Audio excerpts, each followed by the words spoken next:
വിശുദ്ധ മർക്കോസ് എഴുതിയ സുവിശേഷം അധ്യായം 4. വിതക്കാരൻ്റെ ഉപമ. കടൽ തീരത്ത് വെച്ച് യേശു വീണ്ടും പഠിപ്പിക്കാൻ തുടങ്ങി. വളരെ വലിയ ഒരു ജനാവലി അവനു ചുറ്റും കൂടി. അതിനാൽ കടലിൽ കിടന്ന ഒരു വഞ്ചിയിൽ അവൻ കയറിയിരുന്നു. ജനങ്ങളെല്ലാം കരയിൽ കടലിനഭിമുഖമായി നിന്നു. അവൻ ഉപമകൾ വഴി പല കാര്യങ്ങൾ അവരെ പഠിപ്പിച്ചു. അവരെ ഉപദേശിച്ചുകൊണ്ട് അവൻ പറഞ്ഞു, കേൾക്കുവിൻ, ഒരു വിതക്കാരൻ വിതയ്ക്കാൻ പുറപ്പെട്ടു. വിതച്ചപ്പോൾ വിത്തുകളിൽ ചിലത് വഴിയരികിൽ വീണു. പക്ഷികൾ വന്ന് അവ തിന്നുകളഞ്ഞു. മറ്റു ചിലത് മണ്ണ് അധികമില്ലാത്ത പാറപ്പുറത്ത് വീണു. മണ്ണിന് ആഴമില്ലാതിരുന്നതിനാൽ അത് പെട്ടെന്ന് മുളച്ചു പൊങ്ങി. സൂര്യനുദിച്ചപ്പോൾ അത് വെയിലേറ്റു വാടുകയും വേരില്ലാതിരുന്നതിനാൽ കരിഞ്ഞു പോവുകയും ചെയ്തു. വേറെ ചിലത് മുൾച്ചെടികൾക്കിടയിൽ വീണു. മുൾച്ചെടികൾ വളർന്ന് അതിനെ ഞെരുക്കിക്കളഞ്ഞു. അത് ഫലം പുറപ്പെടുവിച്ചില്ല. ശേഷിച്ച വിത്തുകൾ നല്ല മണ്ണിൽ പതിച്ചു. അവ തഴച്ചു വളർന്ന് 30 മേനിയും 60 മേനിയും 100 മേനിയും ഫലം വിളയിച്ചു. അവൻ പറഞ്ഞു, കേൾക്കാൻ ചെവിയുള്ളവൻ കേൾക്കട്ടെ. ഉപമകളുടെ ഉദ്ദേശ്യം. അവൻ തനിച്ചായപ്പോൾ 12 പേരും കൂടെയുണ്ടായിരുന്ന മറ്റുള്ളവരും ഉപമകളെക്കുറിച്ച് അവനോട് ചോദിച്ചു. അവൻ പറഞ്ഞു, ദൈവരാജ്യത്തിൻ്റെ രഹസ്യം നിങ്ങൾക്കാണ് നൽകപ്പെട്ടിരിക്കുന്നത്. പുറത്തുള്ളവർക്കാകട്ടെ എല്ലാം ഉപമകളിലൂടെ മാത്രം. അവർ കണ്ടിട്ടും കാണാതിരിക്കുന്നതിനും കേട്ടിട്ടും ഗ്രഹിക്കാതിരിക്കുന്നതിനും, അങ്ങനെ അവർ മനസ്സു തിരിഞ്ഞ് മോചനം പ്രാപിക്കാതിരിക്കുന്നതിനും വേണ്ടിയാണ് അത്. വിതക്കാരൻ്റെ ഉപമ വിശദീകരണം. അവൻ അവരോട് ചോദിച്ചു, ഈ ഉപമ നിങ്ങൾക്ക് മനസ്സിലാകുന്നില്ലേ? അങ്ങനെയെങ്കിൽ ഉപമകളെല്ലാം നിങ്ങൾ എങ്ങനെ മനസ്സിലാക്കും? വിതക്കാരൻ വചനം വിതയ്ക്കുന്നു. ചിലർ വചനം ശ്രവിക്കുമ്പോൾ തന്നെ സാത്താൻ വന്ന് അവരിൽ വിതയ്ക്കപ്പെട്ട വചനം നീക്കം ചെയ്യുന്നു. ഇവരാണ് വഴിയരികിൽ വീണ വിതയ്ക്കപ്പെട്ട വിത്ത്. ചിലർ വചനം കേൾക്കുമ്പോൾ സന്തോഷപൂർവ്വം അത് സ്വീകരിക്കുന്നു.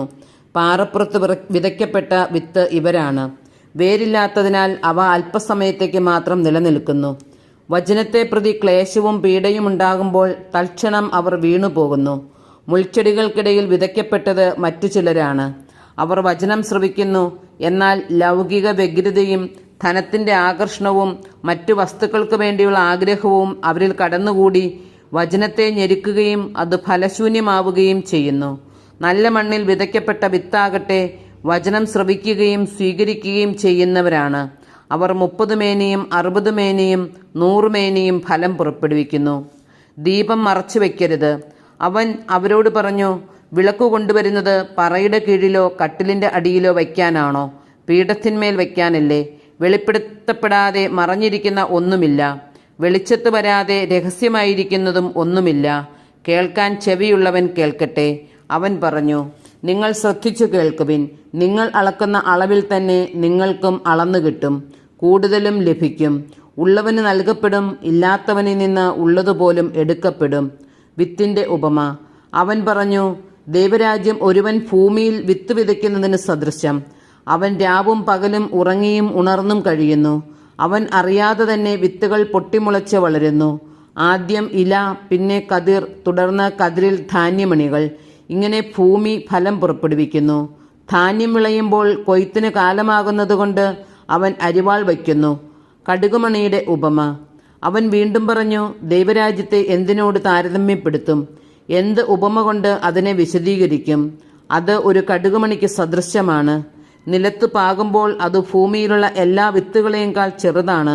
എന്നാൽ പാകിക്കഴിയുമ്പോൾ അത് വളർന്ന് എല്ലാ ചെടികളെയുംക്കാൾ വലുതാവുകയും വലിയ ശാഖകൾ പുറപ്പെടുവിക്കുകയും ചെയ്യുന്നു.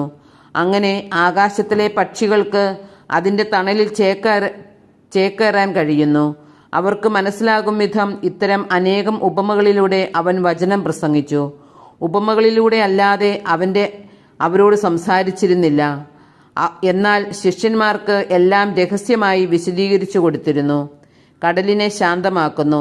അന്ന് സായാഹ്നമായപ്പോൾ അവൻ അവരോട് പറഞ്ഞു, നമുക്ക് അക്കരയ്ക്കു പോകാം. അവർ ജനക്കൂട്ടത്തെ വിട്ട് അവനിരുന്ന വഞ്ചിയിൽ തന്നെ അവനെ അക്കരയ്ക്ക് കൊണ്ടുപോയി. വേറെ വള്ളങ്ങളും കൂടെ ഉണ്ടായിരുന്നു. അപ്പോൾ ഒരു വലിയ കൊടുങ്കാറ്റുണ്ടായി. തിരമാലകൾ വഞ്ചിയിലേക്ക് ആഞ്ഞടിച്ചു കയറി. വഞ്ചിയിൽ വെള്ളം നിറഞ്ഞു കൊണ്ടിരുന്നു. യേശു അമരത്ത് തലയണ വെച്ച് ഉറങ്ങുകയായിരുന്നു. അവർ അവനെ വിളിച്ചുണർത്തി പറഞ്ഞു, ഗുരു, ഞങ്ങൾ നശിക്കാൻ പോകുന്നു.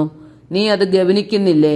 അവൻ ഉണർന്ന് കാറ്റിനെ ശാസിച്ചുകൊണ്ട് കടലിനോട് പറഞ്ഞു, അടങ്ങുക, ശാന്തമാവുക. കാറ്റു ശമിച്ചു, പ്രശാന്തതയുണ്ടായി.